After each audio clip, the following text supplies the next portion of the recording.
I'm David Knowles, and this is Ukraine, the latest. Today, we bring you the latest updates from Ukraine, analyse the growing closeness of Russia and North Korea, and we have the second part of a special interview with the FT's Ukraine correspondent, Christopher Miller. Bravery takes you through the most unimaginable hardships to finally reward you with victory. We need a military strategy for Ukraine to gain a decisive advantage on the battlefield, to win the war. Nobody's going to break us. We're strong. We're Ukrainians. Every weekday afternoon, we sit down with leading journalists from the Telegraph's London newsroom and our teams reporting on the ground to bring you the latest news and analysis on the war in Ukraine. It's Tuesday, the 1st of August, 1 year and 158 days since the full-scale invasion began. And today I'm joined by Associate Editor Dominic Nichols, Asia Correspondent Nicola Smith, Foreign Correspondent James Kilner, and Ukraine Correspondent for the FT and author of a new book, The War Came to Us, Life and Death in Ukraine, Christopher Miller. Well, hi David, hi everybody, hi Nicola, great to hear from you again. So there have been more drone attacks in Moscow, the fifth in 7 days, and the second night running that I think this is the correct pronunciation, IQ Kvartal Tower, basically a swanky office building housing 7 Russian government ministries, has been hit. So Russia's Ministry of Economic Development, which is located on the 21st floor of the tower, bore the brunt of last night's attack, but the Ministry of Digital Development, Communications and Mass Media is also reported to be in the same building, and another 5 government entities elsewhere. Government advisor, this is a Russian government advisor, said the Ministry of Economic Development would continue working remotely after the drone strike, in possibly one of the greatest excuses for claiming another working from home day, I think. I might try that. The blast resulted in the temporary closure of Moscow's Vnukovo airport, a diversion of many arriving flights. Now, Mikhailo Podolyak, who's an advisor to President Zelensky, said, quote, Moscow is rapidly getting used to a full-fledged war, which in turn will soon finally move to the territory of the authors of the war to collect all their debts. Everything that will happen in Russia is an objective historical process. More unidentified drones, more collapse, more civil conflicts, more war.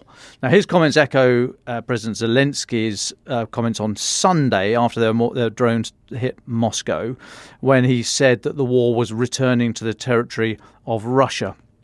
So Russians have responded. Obviously, Moscow Mayor Sergei Sobyanin has said several drones were shot down by air defense systems while trying to fly to Moscow. One flew into the same tower in the city as last time. I mean, it sounds quite casual. No, it's the same tower as last time, fellas. Flew into the same tower. No information on casualties following this latest incident, but there have been injuries. No deaths reported, but have been injuries in some of the other strikes in the last few days. Now, as I said, this drone hit the building in the glitzy financial district. It's called Moscow City. It's just on the southwest edge of the capital. Russian Defense Ministry said that they crashed after being electronically intercepted. I'm not sure about that. I mean, there were reports yesterday that 2 of the 3 got through. One may have been intercepted with EW, electronic warfare, but it still lands somewhere. 2 more drones shot down by air defense across the region, according to Russian MOD.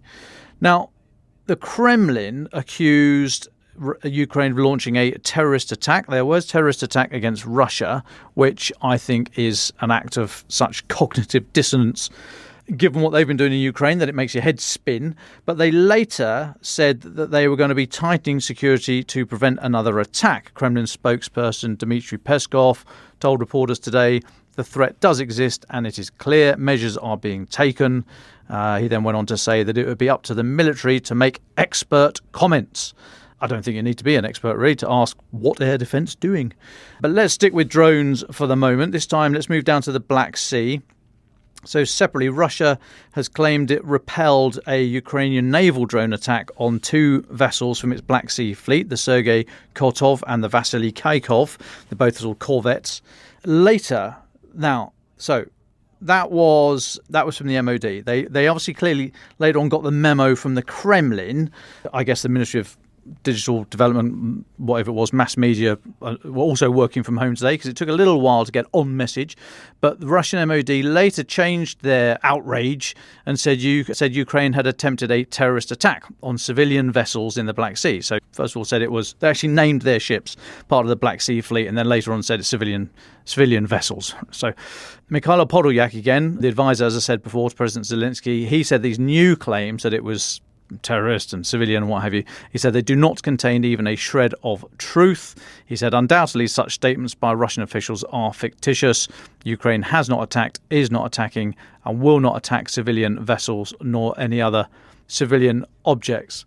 So I mean, it's been quite busy. I think we can talk about it later about what I think is going on here with this style of attack. But I mean, we will obviously report it every day, but there is a steady uptick in these drone strikes inside Moscow, which is, it's a few hundred kilometers from the border with Ukraine. We think they've got their own indigenous produced drones. No one is yet. I'm half expecting Russian MOD to make the claim, it's Western kit, or it undoubtedly will have Western components in it. I think the Shahed 136 drones that Russia gets from Iran has been shown to have some Western components in it, in them. So I'm waiting for the Russian MOD to claim some sort of, this is Western provocation and escalation, but they haven't done so yet. Wait out on that.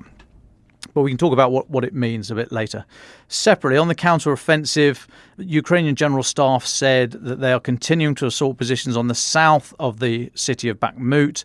They are trying to hold back Russian attempts to advance north of the city towards Kupiansk and Liman. We think that axis, the Liman axis, so further up in the Donbass, is Russia's main effort at the moment in terms of offence, or the only effort really in terms of trying to go forward. The Ukrainian spokesman said heavy battles are going on. The enemy is putting up strong resistance, using reserves and suffering significant losses. But again, it's very difficult to verify any of that. Separately, Russia's Chief of the General Staff, Valery Gerasimov, he's been visiting troops in Zaporizhia. Russia's MOD said that Gerasimov had inspected a command centre and underscored the importance of preemptive strikes against Ukrainian forces. So it's kind of day one lesson, preemptive strikes. Now, there was no comment about Gerasimov's position, the whole Wagner mutiny thing. Obviously, questions recently about whether he would keep his job. And it's been a fortnight since he's been seen in public. So there have been questions about what he's up to, but he's now popped up. What else? Sorry, I'm losing my notes here. And then what else is there? Ukrainian Interior Minister Ihor Klimenko, he said that Ukraine have thwarted an overnight attempt by a Russian saboteur group to cross the northern border. He said last night in the Chernihiv region, border guards stopped an attempt by an enemy saboteur reconnaissance group to cross the state border of Ukraine within the Semenivka community. So we're about 200 k's northeast of Kyiv here. This is just 20 kilometers east of the border between Ukraine, Russia and Belarus. It's thought 4 individuals tried to cross the border but were repelled rather than arrested. Separately, two more quick updates. Rescue operations after the rocket attack on a civilian block of flats in Kryvyi Rih finished 7 p.m. local time yesterday. That was 5 in the afternoon here in London, midday on the US East Coast. Serhiy Lysak, who's the region's governor, said more bodies have been pulled from the rubble, including a 10-year-old girl who died with her mother. That takes the death toll from that strike to 6 and more than 80 injured. Mr. Lysak said he's writing on Telegram, he said, "This is terrorism. 6 victims are known, among them a child, a girl. Her name was Daria. She was only 10 years old. Her mother died with her. Her name was Natalia. An ordinary family in an ordinary town whose life was destroyed by Russian killers." Now, I highlight that as we reported it yesterday, but also, these might not make the daily headlines, but just as a snapshot of what would pass as a quote-unquote normal day today in Ukraine. There were Russian strikes overnight on a number of places. Strikes in Kharkiv with 5 Shahed drones, the kamikaze drones, left a school burning. No casualties reported there, but another building which is thought to be a sports complex was also hit in Kharkiv. That did result in casualties. Shelling in Kherson, this is reported by the regional governor, Alexander Produkin. He said shelling in Kherson had hit residential areas and a medical facility, killed and injured civilians, including a doctor. and more civilian deaths in Avdiivka. So this is in the Donetsk region, caused by artillery strikes and tank fire into the town. So so that, if anything, use the word guardedly, but a normal day. This is just happening across the piece. So even though they might not make the daily headlines, if there's too much going on to focus on all the small details, then this is happening all the time. So we'll try and bring that to you as and when we can, just to reiterate what is happening every day. I'll take a pause there. Thanks very much, Dom. Can I go to Nicola Smith? Nicola, thank you so much for joining us. It's great to have you back on the podcast. Can we start with this visit of Sergei Shoigu, the Russian defence minister, who went to North Korea last week? Can you tell us why he visited, what happened, and also how was it reported in South Korea? Sure. Well, thanks very much for having me back on again. And it's been a very interesting development on the Korean peninsula. It's never dull here, but last week's trip by Shoigu to Pyongyang was particularly significant. It was the first time a Russian defense minister has been there since the collapse of the Soviet Union in 1991.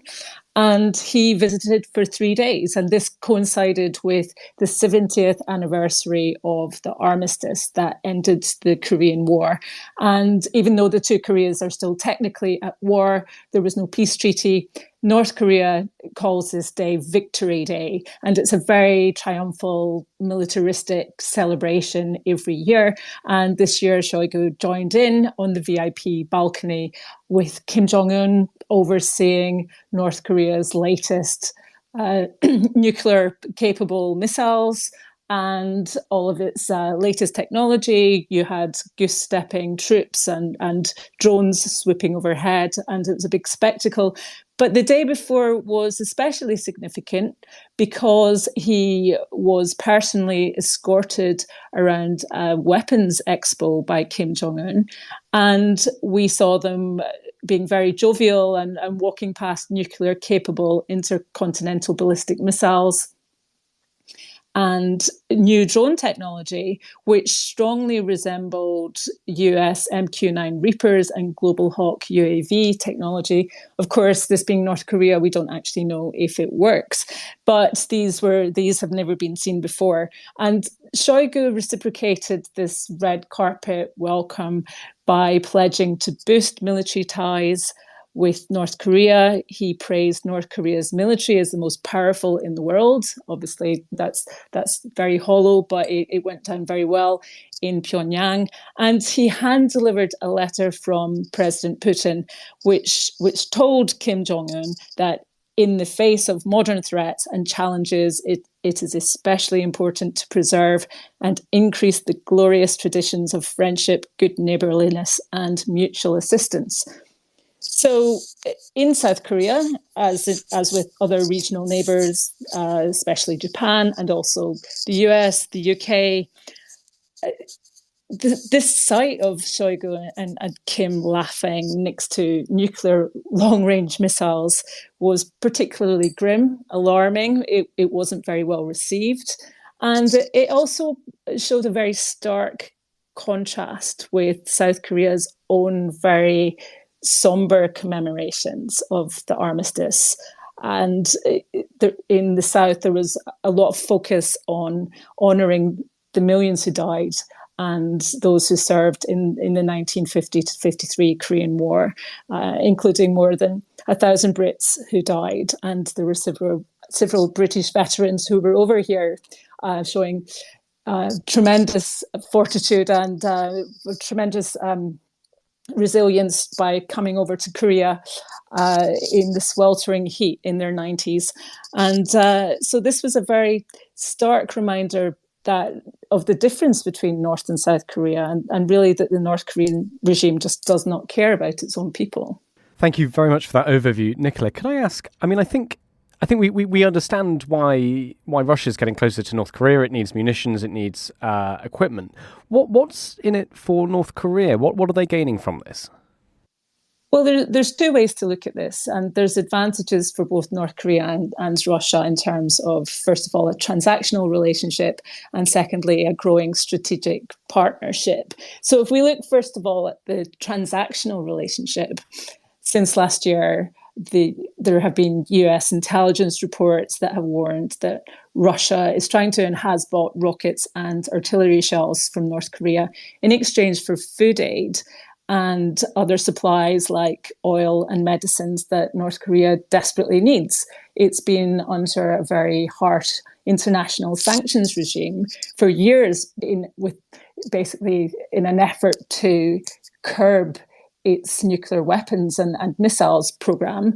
And that combined with mismanagement of the economy under an authoritarian regime, and also the pandemic, where it essentially sealed off its borders and there was no trade even between North Korea and China or Russia, then the economy has completely tanked. And so that, first of all, is something that North Korea can gain from sending weapons to Russia. It gets food aid for its people. There's been widespread reports of hunger and possible starvation in North Korea. So that is desperately needed. And then from Russia's point of view, as the Secretary of State, US Secretary of State Antony Blinken pointed out, they're desperately looking for weapons wherever they can find them. We're starting to see more evidence of this on the ground. There was a Financial Times report over the weekend that Ukrainian artillery units had been seen using North Korean rockets that they claimed had been seized by a friendly country and then diverted to them. You have experts who are suggesting that North Korea would likely be able to provide Russia with 122 or 152 millimeter artillery shells and either tube artillery or multiple rocket launcher artillery compatible with Russian systems. And US intelligence is also pointing to shipments via the Middle East and Africa.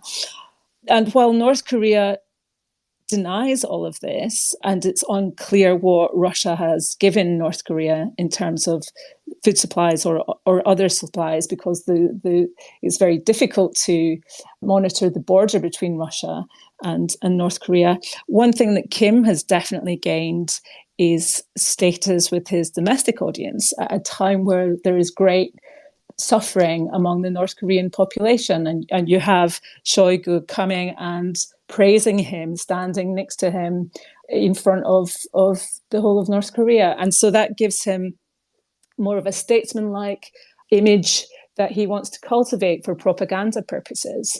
And then if we look at the bigger strategic play and the symbolism, then you have Russia, North Korea, and China to a certain extent clearly see that it's in each other's interest to band together in this region, in East Asia, against a growing alliance between the United States, South Korea, and Japan. And for Moscow, it's a chance to give the US a poke in the eye, so to speak, over Washington's efforts to try and denuclearize the Korean Peninsula and to try and stop Kim Jong-un's weapons program. North Korea is banned from developing weapons using ballistic missile technology by UN Security Council resolutions. And these were once backed by Russia, which, as we know, is a member of the Security Council. And it appears that Moscow has now dropped any kind of pretense to be a constructive or responsible player on the Korean Peninsula. And it's going to make a diplomatic solution to the nuclear weapons problem much harder. So from a North Korean point of view, these growing ties with China and Russia signal an effort to counter US attempts to intensify its cooperation with neighbouring South Korea and Japan on security matters. There's been a lot of frustration, alarm in Pyongyang over joint military drills between the United States and South Korea. Recently, a US nuclear-armed submarine arrived in the South for the first time since the 1980s. There is a trilateral security summit coming up between the US, South Korea, and Japan this month.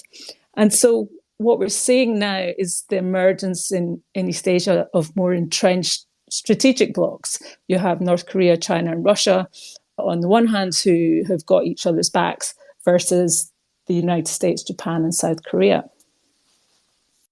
Well, let's move and talk about China and Taiwan then. You and Sophia Yan, our China correspondent, have written a really interesting article. I'd recommend everybody listening to go and read it. You spoke to Joseph Wu, the Taiwanese foreign minister, who had some very interesting thoughts on this idea that China might be a sort of a peace broker in the war in Ukraine. What did he tell you? He basically said that China cannot be trusted to broker peace between Russia and Ukraine because, on the one hand, it's talking about peace there. On the other, it's threatening to invade Taiwan. And you might think that that would be something that the Taiwanese foreign minister would say, but it does make a lot of sense that Taiwan, which is a democracy of some 23 million, is facing daily intimidation from China. Beijing has made it very clear that it will take Taiwan. It does want to unify with Taiwan, and if it has to use force to do that, it will do so. So he highlighted this double standard of Beijing, on the one hand, pushing for peace in Ukraine and Russia, but still simultaneously threatening Taiwan, which, you know, the majority of the Taiwanese population do not want to join China. And they're alarmed by efforts to try and force them to do so. Well, thank you very, very much, Nicola, for joining us. I thought that was really fascinating. James Kilner, can I go to you? There's a couple of stories you've been writing up over the past few days. First, can we start with this rather alarming story from Poland about the Wagner Group? What have you been reading? Hi, David. So, yeah, that story came out on Saturday for the Sunday newspaper. That was a comment that the Polish Prime Minister made at when he was touring a tank factory, a factory which makes sort of military equipment in southern Poland. And as he was there, he said that 100 Wagner mercenaries had now moved into very near the Polish border. There's a strip of land. Well, there's a strip of land 65 miles across which separates Kaliningrad from Belarus, called the Suwalki Gap. The Lithuania and Poland share a border along that. And that has been identified by various military analysts as a potential weakness in NATO's border with Russia and Belarus. And the Polish Prime Minister on Saturday said that 100 Wagner mercenaries have now moved into this area on the Belarus side. And he said that they would be trying to push a form of hybrid warfare. Now, he said that they would be trying to encourage economic migrants from Africa and the Middle East to move into the EU across the Polish border. This was a tactic that Belarus tried to destabilize Poland in 2021, and he said that these Wagner mercenaries would try and do this again. He also said that they may dress up in disguise as economic migrants themselves and try and across the border into Poland and cause problems, etc. Wagner does have a backstory, a sort of a history of using migrants as weaponizing migrants. Fortunately, the Italian media wrote about them quite extensively last summer, how they were helping to launch boats full of economic migrants from the Libyan coastline towards Italy. So they have formed basically this sort of hybrid warfare, and the Polish Prime Minister was flagging this up rather alarmingly on Saturday. Lukashenko, the president of Belarus, has come out there and said that this is nonsense. This is excessively alarmist. The Wagner fighters were just moving towards a military base in this area to train Belarus soldiers. We know that Belarus has come up with some sort of roadmap or plan to tap into the Wagner mercenary experience of fighting in Ukraine to improve their own special forces and their own soldiers. They've been holding training camps further south on the Polish border already. And this was sort of Lukashenko. Lukashenko is playing a rather bizarre role at the moment. He's trying to position himself or make himself seem like a sensible, reasonable international statesman who's talked out Prigozhin's rebellion at the end of talked down Prigozhin from marching on Moscow at the end of June, and has now agreed to host these bloodthirsty Wagner mercenaries. And he previously told Putin at a meeting in St. Petersburg in mid-July that he was the one holding the Wagner mercenaries back from marching on Warsaw. So there's lots of mind games going on here. We know the Poles on Sunday are very nervous about these Wagner mercenaries turning up in their hundreds in Belarus. This has been confirmed by the British Ministry of Defence, which said there's several hundred Wagner mercenaries there now. They've been arriving convoys from Russia in the last fortnight, really. Listeners probably don't need much of a recap, but there was a peace deal hashed out which ended their brief mutiny on June the 24th, under which they would move into exile into Belarus. What happens with them now is the big question. The British MOD did say, importantly, that the Wagner mercenaries appeared not to have their heavy tanks, etc., with them. They appear to have handed those back over to the Russian military. So there's that to bear in mind as well. Thanks very much for that, James. Can we move back into Russia then? There's a very interesting story. And I mean, you sort of tell us how much we should read into this, I think, about some of the candidates for local elections in Russia who are not talking about the war in Ukraine. What's happening and what do you make of it? So that was a pickup really on some excellent bit of reporting done earlier last week by a Russian opposition outlet based in Europe. And they've been talking to some people, and they were really confirming stuff, sort of a shift that. So it's my role, it's my job at the Telegraph to read up on Russia and monitor Russia and report on Russia extensively. And since this failed Prigozhin rebellion, since the war in Ukraine has been dragging on, since the drone attacks have started in Moscow, and the increased incursions in Belgorod region, etc., attacks on Crimea Bridge, ammo dumps, etc., blowing up in Crimea, I think the war is becoming increasingly unpopular in Russia, and despite what the sort of state-sponsored opinion polls say, and this report from this opposition media group in Europe, and they've been talking to various people in Russia, confirm this. So they were looking specifically at regional elections in Russia, which have been held on September the 10th. And they basically said that United Russia, which is Putin's political party, had to row back on promoting veterans and promoting the war in their campaign because it had become so unpopular. And they quoted some people saying, if a United Russia candidate turned up in the provinces and started banging on about the war, they would get shouted down and it would be a PR disaster.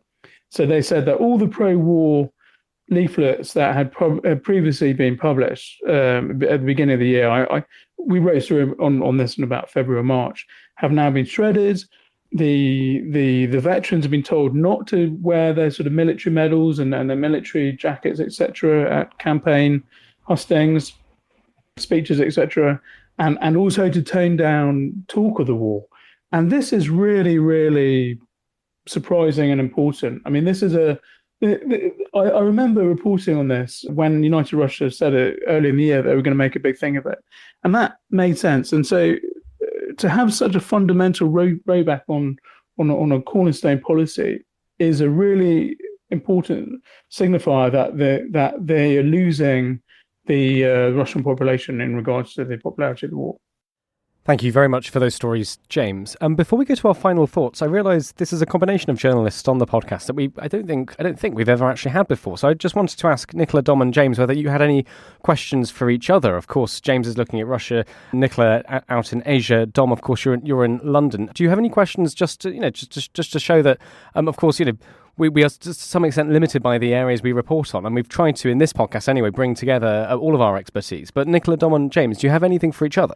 Yeah, if I may, specifically for Nicola. Hi, Nicola. The relationship, what's your view on the relationship at the moment between Japan and South Korea? It has been testy in the past, to say the least, but they seem to be getting much closer now, probably with US guidance and through the focus of Ukraine/Taiwan. But I just wonder if you could offer a comment on where that relationship seems to be at the moment in terms of defence and security, and what hurdles or what barriers really still exist. Thanks. That's a good question, and there have been some very significant developments this year between South Korea and Japan. Previously, they had a very frosty relationship over a disagreement about a compensation deal that goes all the way back to World War II and the actions of Japanese companies at that time and forced labour accusations and compensation about that. But earlier this year, South Korea, out of the blue, just announced a compromise that actually helped the two nations to come together and to put a lot of these historical differences to bed. Now, it's still very politically sensitive in both South Korea and Japan. The governments both have to keep their domestic audiences happy. They have to alleviate any concerns of the public, while at the same time trying to pursue a much more strategic partnership that is more aligned with the geopolitical realities that they're facing, and also try and forge a closer trilateral relationship with the US. But on the foreign policy side and the defense side, that seems to be going very well, regardless of the difficulties that both Kishida and President Yoon in South Korea face in terms of opposition parties and public discontent. They seem to be moving quite rapidly forward in terms of having strategic talks with the United States and with each other, and also in trying to work out some kind of more closely aligned defence cooperation, whether that be joint drills or intelligence sharing. And they're very much looking at their own neighbourhood. Prime Minister Kishida of Japan has very publicly made the link between the security situation in East Asia and what is happening in Ukraine and Russia's invasion of Ukraine, and how the two are very much interlinked. And that's something that South Korea also seems to be taking on board. And so we have seen some quite significant steps, really, in terms of trying to bury the differences of the past and forge a stronger alliance with the United States and each other. There's multiple threats in this region. It's not only North Korea and its nuclear program, but there's growing alarm in East Asia over China's more assertive foreign policy and what its intentions may be towards not only Taiwan, but also the South China Sea. Japan also has strategic territorial disputes with China. So there are multiple challenges in this region, and they certainly seem to be seeing it as much more to their mutual interest to be talking more and cooperating more. But I would like to, ask a question to you as well, Dom, just about how that's being viewed in London, whether people are seeing the link between what is happening in Europe and Ukraine and the security of the Indo-Pacific, and how much of an actual priority is that? It certainly seems to be on paper, but how do you think that is playing out in London and Western Europe? Well, I mean, it is a priority, but they always say there's loads of priorities, which means you've got none. I mean, the British, the refreshed integrated review and the Associated Defence Command paper, the last couple of weeks, the sort of blueprint for the next turn of the wheel, the next 20-odd years of foreign and defence and security policy here. I mean, it's very, very much talking about the Euro-Atlantic area being the immediate threat and China being the longer term issue. They're talking about the storm and the weather.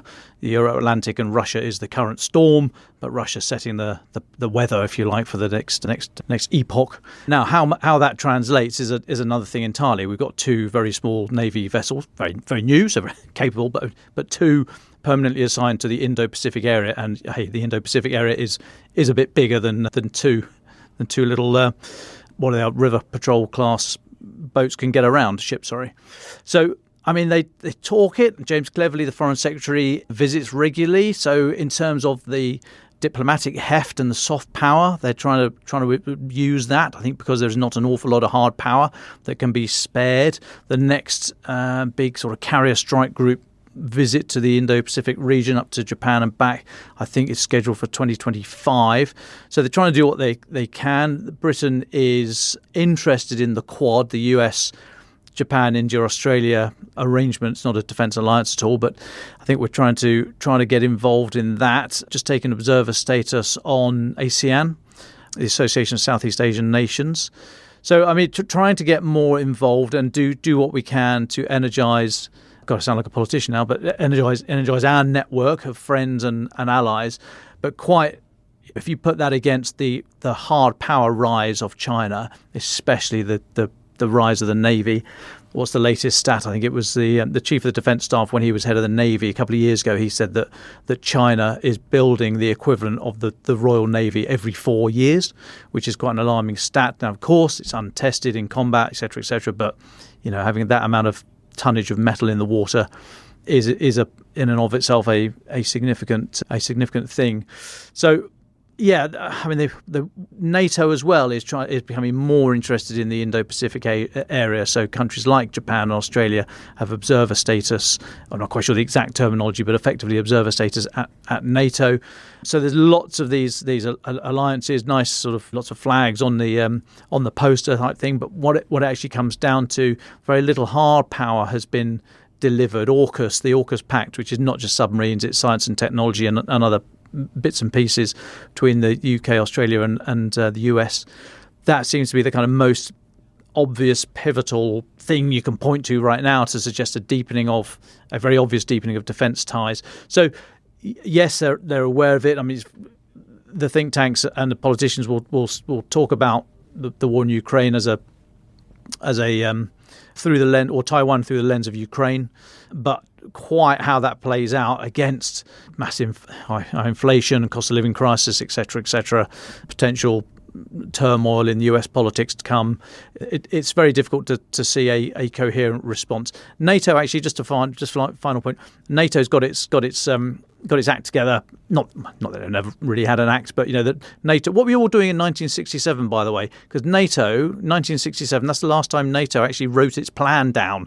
It's not had a plan between 1967 and today, but actually it's now finally sort of dusted it all off. So NATO's upping its game in terms of the actual planning. They've got a very coherent threat. It does talk about the threat from the rising China as well, but still very focused on Euro-Atlantic, the original purpose. So yes, these conversations are happening, and there are some things going on in the foreign policy and defence and security landscape, but there's not been a galvanising event really to focus the minds such as the war in Ukraine. If something were to happen in the Taiwan Strait, that might be a very different kettle of fish, or a missile that North Korea fired that didn't go across Japan and landed on land. Then that might do something. But at the moment, there's no real totemic issue to sort of corral the troops around. Well, thank you, Dom and Nicola. I think we've got to the end of our time today. So could I just get very, very quickly all of your final thoughts? I don't know who would like to go first. James. Thanks, David. So really quickly, one other story I looked at the weekend, as well as the drone attack on Moscow City on Sunday morning, was this speech that Putin gave at the naval parade, his annual naval parade up in St. Petersburg, which gives him an opportunity to talk about one of his idols, Peter the Great, and to give what has previously been a sort of fairly bombastic speech. This year was surprisingly low-key speech by Putin. He did, it was rather boilerplate, as one analyst put it, and he sort of spoke about the history and how proud he was about his navy. But there was no mention of the war. There was no sort of aggression or particular threat that you'd expected. Last year, for example, he spoke about enforcing Russia's right to project naval power around the world and equipping frigates with a new hypersonic Zircon missile. And this year, it was a rather muted, stumbling affair. He looked very tired. He tripped over some words slightly. It was just an aside that I picked up on Sunday, and I wanted to share with listeners. Thank you very much, James. Dom Nichols, would you like to go next? Yeah, very quickly, back to these drone attacks in Moscow. I think the thing to look at there is how Ukraine continues to tread that very fine line between sowing discord in Russia, with people thinking, oh my God, is this guy able to provide security if these things are getting through? So doing that without going so far as to tip Russian society into kind of resolute and dogged support for the Kremlin. If you think about the Blitz spirit here in the UK in the Second World War, or how citizens of Belgrade came out in 1999 against NATO bombing and stood on the bridges, so acting as their own human shields, if you like. So push too far, and the citizens will self-organise, and Ukraine have to be very careful that they don't do that, and they don't do Putin's work for him. He won't need all his troll farms of disinformation to galvanise society if they self-organise against this what they might perceive as a common foe. They've got to stay just the right side of the line, sowing discord and disunity and chipping away at that veneer of all omnipotent security that Putin wants to project without going too far. Thank you, James and Dom. And to finish today, Nicola Smith. Thanks. I think I'd like to just stress again that in East Asia, we're seeing a growing and very acute awareness of the link between the Ukraine conflict and Indo-Pacific security. And we're now seeing major strategic shifts and moves to face that reality. And this is definitely something that will be interesting to watch in the coming months.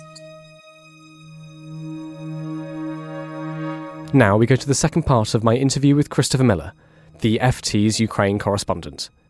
The last question was about Ukraine on the defensive. I wanted to push the question forward and ask about Ukraine's counteroffensive that's been taking place for many, many weeks now. Here's the second part of our conversation. Chris, can we talk a little bit about the offence? For the past 2 months, we've all been reporting on the Ukrainian counteroffensive. How do you try and sift what you think is actually happening from the fog of war? And what do you think is happening? What's your take on the last 2 months? Yeah, it's a good question, because part of the challenge for us is, as journalists, is figuring out what is happening on a daily basis. And there are obviously reports from Ukraine's leadership, military leadership and political leadership, that certainly we believe much more than the statements of those coming out of Moscow, and for great reason, right? Russia's leadership has proven that it lies time and time again, whereas the Ukrainians obviously are putting out messages that they want the West and journalists to hear, but they are largely truthful and accurate. Still, we try to verify what we can, and that can be easier to do when I'm on the ground in the south of the country, near the front lines in Zaporizhia Oblast, for instance, as I was just a little over a week ago, or around Bakhmut, where I had been around the same time. I could see what was happening. I could speak to the soldiers, and those, what I was witnessing, and the statements from the soldiers who I was interviewing were, similar to what the leadership was saying. Now, some of the differences would be maybe the type or the amount of success they were having, right? It's a little bit harder for soldiers on the ground to know beyond their area what is happening. So if they're having success, it doesn't necessarily mean that what's happening on the south, 200 kilometers away, is seeing the same kinds of results. And so, I always try to spend as much time on the ground, speaking to soldiers, speaking to commanders, these more middle-ranking officers who I think have a more granular view and bits of information than the political leadership in Kiev. Although, to his credit, President Zelensky actually does quite a lot of travel to the front line, and we just saw him visit frontline positions within the last 24 hours, actually out in Bakhmut and some other locations where he met with some special forces. So I think he has a fairly good grasp on the day-to-day on the ground events. But yeah, it's a constant struggle to discern what is happening, because obviously it's access is a lot more limited these days for journalists at the front line than it was in 2014 and in some of the years after that. Obviously, the Ukrainians want to keep as much control of the messaging and reporting as they can for security reasons. I think that certainly the strongest reporting that I've seen comes not from a lot of us when we're in Kiev, but when we're able to move around on the front in the south or the east of the country. Now, if we talk more specifically about what's happening right now, I think with this counteroffensive, it started much later than anticipated. The Ukrainians were really trying to come up with as much of a detailed battle plan as they could while waiting for as much Western weaponry to arrive as they could. And at some point, they decided, okay, we have to move now. And I think it was because a lot of Western supporters, the United States in particular, was saying to Kiev, you need to get moving now. They needed to see results or returns on their investment. But also, they were saying, every day you take to prepare, the Russians are also taking to prepare their defenses. So when this counteroffensive began, there was this massive mechanized push with Western tanks and armor, and a lot of, up to 20% of the Western weaponry that had been given to Ukraine for this counteroffensive, according to Ukrainian and Western officials, was destroyed within just a couple of weeks. And when I was in Zaporizhia Oblast, down near the front line, talking with some soldiers just a week and a half ago, they were saying, our first attempt to break through the line failed. We managed to take some areas east and west of where we would like to drive straight through, and that area can help us stage new attacks in the near future. But that little bit of territory isn't going to be enough to make any kind of difference or to force Russia to the negotiating table. They were really having a difficult time breaking through these extremely dense Russian defenses that include anti-tank trenches, miles deep minefields. The Russians were using attack helicopters to a devastating extent there. And we saw the Ukrainians then pull this armor back and switch back to a more Soviet-style approach of essentially focusing their efforts on heavy artillery and pounding Russian positions to then advance very slowly through these minefields with mine-clearing equipment and smaller teams. And so instead of trying to push through quickly and make this breakthrough in the style that we saw last year around Kharkiv or during a little later around Kherson, it was more of this tree line by tree line, 10 meters ahead, 30 meters ahead over the course of several days before they made these advances. And the point was, they knew that this tactic wasn't going to get them to break through the front line, but it could get them closer so that there's less of a distance for their armor to be exposed to these Russian attack helicopters, to artillery, to anti-tank weaponry that has really come into play down there. So in the last couple of days, there's been, again, this big mechanized push. It does seem as though there's now this sort of second wave attempt to penetrate these more dense front lines of Russia in the south. Of course, the point being, or the goal rather, there is to crack through, drive as far south toward the city of Melitopol as possible, and then to branch off both east and west in order to sort of outflank the Russians and get them to run in each of those directions, one being closer to occupied Crimea, one being closer to the western Russian border, and to hopefully cut off the land bridge that has allowed Russia to feed new supplies and weaponry and equipment to its forces in the southern part of the country.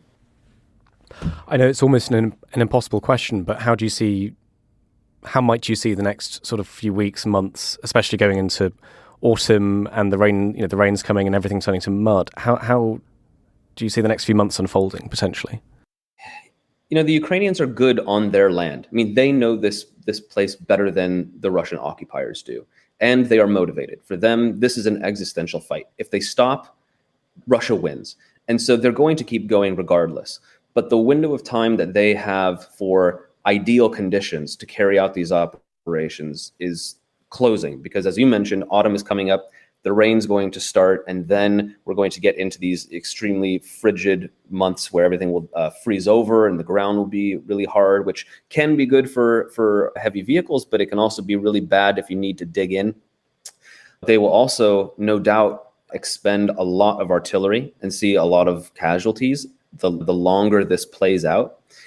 I'm I remain hopeful that they can break through and make gains, because I've seen firsthand what the Ukrainian army is capable of, and what even men and women with very little military experience, but an extreme desire to achieve these goals can do. That said,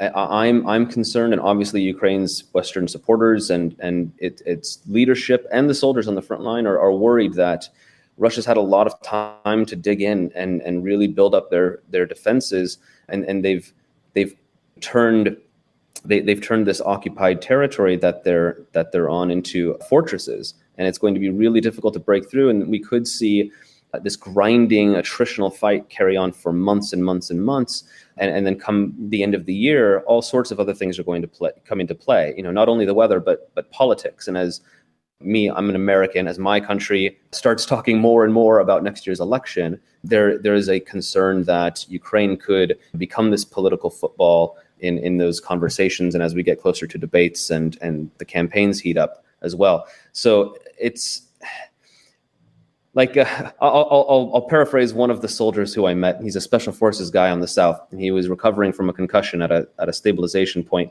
just a couple of miles back from the front line. He said, we're capable of anything.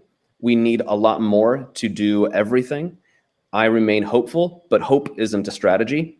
And we need to make sure that our allies, if they want us to win, they need to give us all of the means, everything that they can to help us win. And the second part of that was him saying we need F-16s and jets, because what they're doing on the ground down there is a type of operation that is extremely complex and difficult, and they're expected to do it without air cover, which is not something that any NATO country would be expected to do. Yeah, that just also highlights the difficulty. Could I ask you a slightly cheeky question? You mentioned earlier that you've been traveling a lot with Roland, and Roland, as listeners will know, regular contributor to this podcast. What was that like? It was great. I mean, Roland is a great travel companion.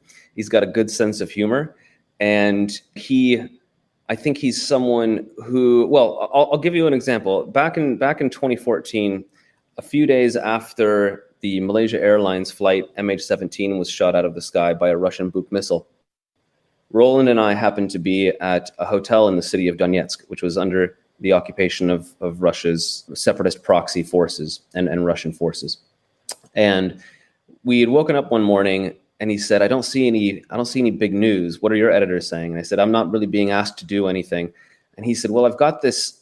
I saw this blog. It looks interesting. This guy says he's sort of narrowed down this window or this area where the Buk missile that shot down the plane could be located. Do you want to hit the road and go see if we can find it? And I said, yeah, sure. That sounds like a great plan. And that really was the plan. We didn't have any details to go on, but we sped through a bunch of checkpoints, Russian checkpoints, each manned with some very jittery armed soldiers who were wondering where an American and a British journalist were going and what they were looking for.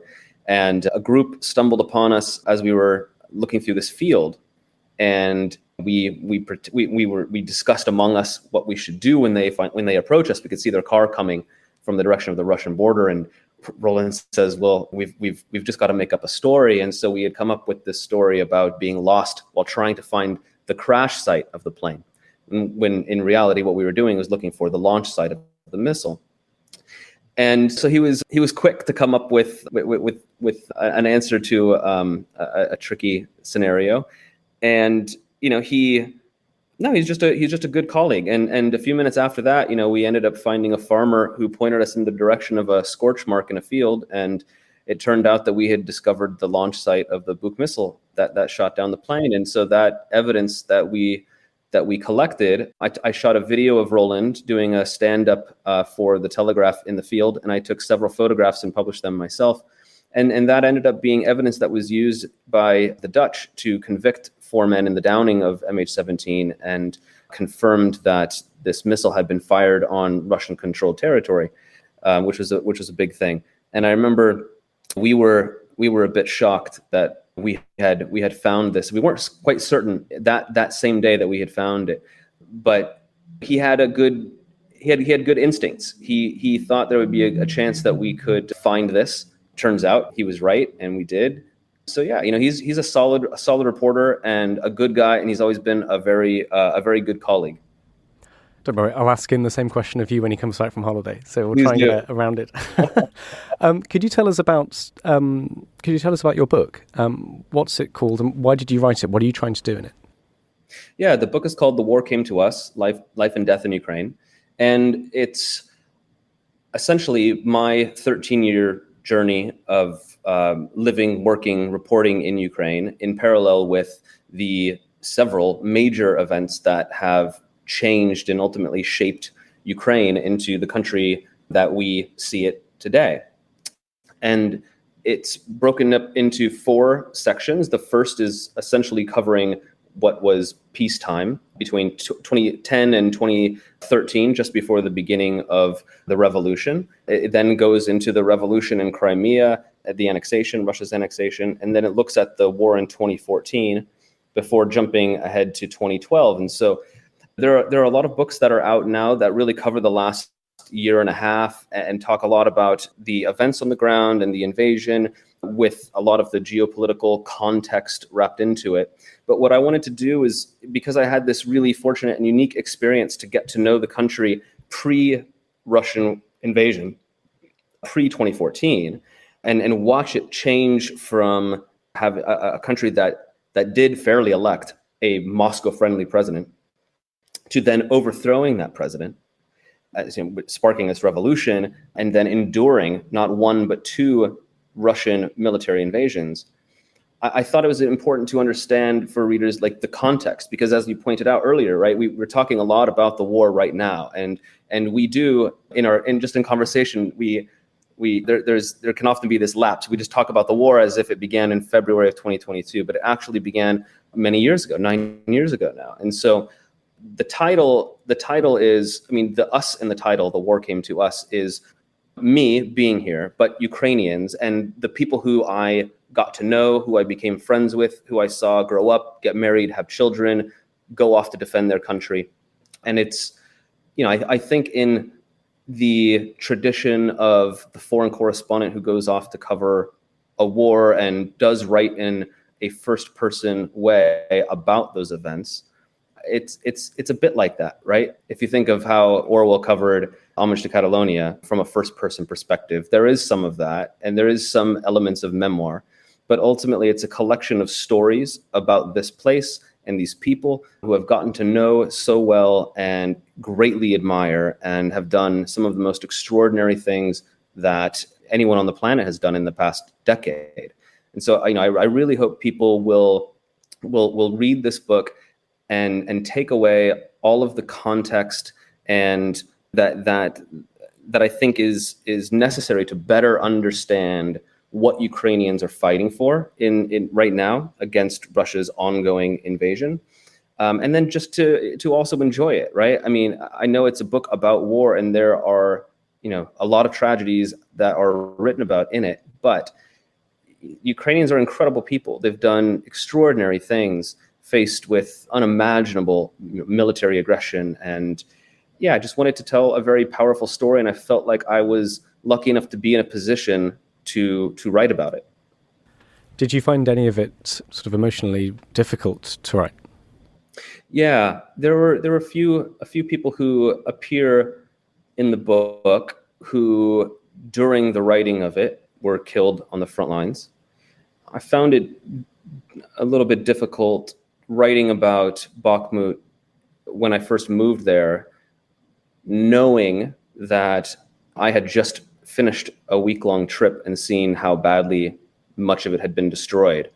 And now I'm trying to conjure up these memories, or I'm reading old journals to write about what it was like.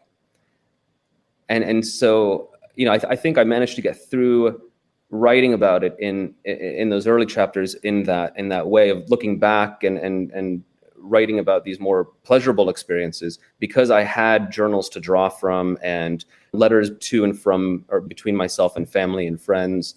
But it would have been a lot more difficult if I hadn't had the foresight to log all of my experiences many years ago, because the city that I was seeing now was in such bad shape. I'm not sure that I would have been able to recognize this place as being, for example, this discotheque in the park as being this place where I had so much fun with friends before. And if I didn't have these memories written down to look back on, and looking also at the lives, I mean, of a lot of my friends and how they changed, it was emotional at times and difficult for them. And I also wanted to be careful about what I wrote about them, just because some of them could be potential. Some of them had joined the military, and I didn't want to put them at risk if they felt as though their names and information being out there publicly would in any way put their family in jeopardy. So, I went back and I contacted all of my friends and contacts and people who were in the book, just to make sure that they didn't mind being written about. And actually what I found was that it was cathartic to some of them to speak about the old days, and when we would walk around the park sipping a beer and listening to music on a holiday or something. And I found actually that it was a bit cathartic for myself too. It was one way of processing what was happening by looking back and recounting these memories that we had. Thank you so much, Chris, for all of your time. Can I ask just one more question? What would you want listeners, I mean, one of the amazing things about you and your work is that you've been there for so long, and as you said, pre-2014 as well. What would you want listeners from all around the world to take away about the state of Ukraine right now? I think Ukraine and Ukrainians have always been underestimated and always counted out much too early. Right now, this counteroffensive is going on, and there's a lot of talk about whether or not it's already failed. And I think that's wrong. I think the Ukrainians have proven time and again that they're extremely motivated and experienced, and I mean, just they've outperformed every time somebody has placed some kind of expectation on them. I think it would just be to continue supporting Ukraine. Don't count them out, and don't forget. I mean, this could very well end up being a war that drags out for many more years, just like Russia's first invasion of 2014 was intense for a year before the front line solidified, the intensity dwindled, and then many people forgot about it. And Ukraine, in that amount of time, didn't get as much support as many Ukrainians believed they should have, which led to Russia invading in 2022.